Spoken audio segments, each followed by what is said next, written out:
1000 ആദർശങ്ങൾ ഉള്ളവർക്ക് ചിലപ്പോൾ 5ഓ 10ഓ നടപ്പിലാക്കാൻ കഴിയും.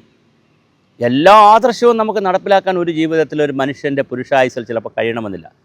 അങ്ങനെ കഴിഞ്ഞിട്ടുള്ള മഹത് വ്യക്തികളുണ്ട്. ഇപ്പോൾ മഹാത്മാഗാന്ധി ധാരാളം ആശയങ്ങൾ പറയുകയും ആദർശങ്ങൾ പറയുകയും സത്യത്തിന് വേണ്ടി ഒരുപാട് വിട്ടുവീഴ്ചകളും ഒരുപാട് കാര്യങ്ങൾ ജീവിതത്തിൽ മുമ്പോട്ട് കൊണ്ടുപോയ വ്യക്തിയാണ്.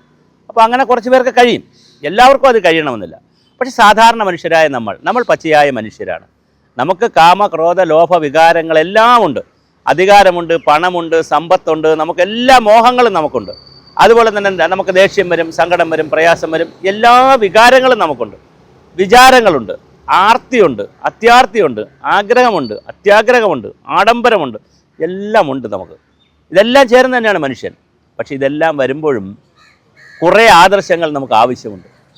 ആ ആദർശങ്ങൾ നമ്മൾ തീരുമാനിക്കണം. ഏതൊക്കെ ആദർശങ്ങളിലൂടെയാണ് ഞാൻ മുന്നോട്ട് പോകാൻ പോകുന്നത്, അങ്ങനെ തീരുമാനിക്കുന്ന വെച്ചാൽ, അങ്ങനെ കുറേ ആശയങ്ങളും ആദർശങ്ങളും തീരുമാനിച്ചാൽ നമുക്ക് കുറേ പ്രശ്നങ്ങൾ ഇല്ലാതാക്കാൻ പറ്റും. എല്ലാവരും ഇങ്ങനെ ആദർശത്തിലേക്ക് വന്നാൽ സമൂഹം എത്ര മനോഹരമായിരിക്കും. ഞാനൊരു ഉദാഹരണം പറയാം. ഞാനൊരു പ്രകൃതി സൗഹൃദമായ വീടേ വയ്ക്കുകയുള്ളൂ. ഒരാശയമാണ്, ഒരു ആദർശമാണ്, ഒരു ഐഡിയോളജിയാണ്. ഞാൻ എത്ര പണമുണ്ടായാലും ഞാൻ ഇന്ന രീതിയിലേ ജീവിക്കുകയുള്ളൂ. ഒരാശയമാണ്, ഒരു ആദർശമാണ്. ഏത് സാഹചര്യത്തിലും ഞാൻ മദ്യപിക്കില്ല. അതൊരു ശീലമാണെങ്കിലും അതൊരു ആദർശം കൂടെയാണ്. അപ്പോൾ ഓരോ കാര്യങ്ങളും നമുക്ക് ജീവിതത്തിൽ ഒരു ആദർശം ഉണ്ടാകണം.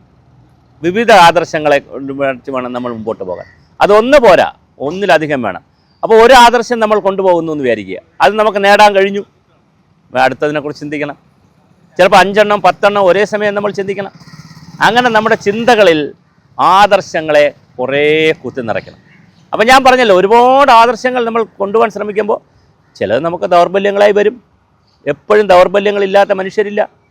നമ്മുടെ വിശ്വാമിത്ര മഹർഷി പോലും നമ്മുടെ മലാഖമാർ വന്ന് ഡാൻസ് ചെയ്തപ്പോൾ എന്ത് സംഭവിച്ചു? കണ്ണു തുറന്നു എന്നാണ് പറയുന്നത്, ഗന്ധം കേട്ടപ്പോൾ. അപ്പോൾ അതുകൊണ്ട് നമുക്ക് അങ്ങനെ പ്രശ്നങ്ങൾ വരാം, എല്ലാവർക്കും വരാം. യോഗികൾക്ക് പോലും ചില പ്രശ്നങ്ങൾ വരാം. പക്ഷേ എന്നാൽ പോലും നമുക്ക് ആദർശം വേണം. അപ്പോൾ കുറേയധികം ആദർശങ്ങൾ ഇന്നു മുതൽ നിങ്ങൾ ചിന്തിച്ചോളൂ. അതിൽ കുറേയൊക്കെ നടപ്പിലാക്കാൻ ശ്രമിക്കാം. അങ്ങനെ വന്നാൽ പോലും വലിയ മാറ്റമുണ്ടാകും. അപ്പോൾ നമ്മളെല്ലാവരും ഒരു സാമൂഹ്യ ജീവിയായി ജീവിക്കുമ്പോൾ ആദർശങ്ങളെ കൂടി കയ്യിലെടുത്തോളൂ.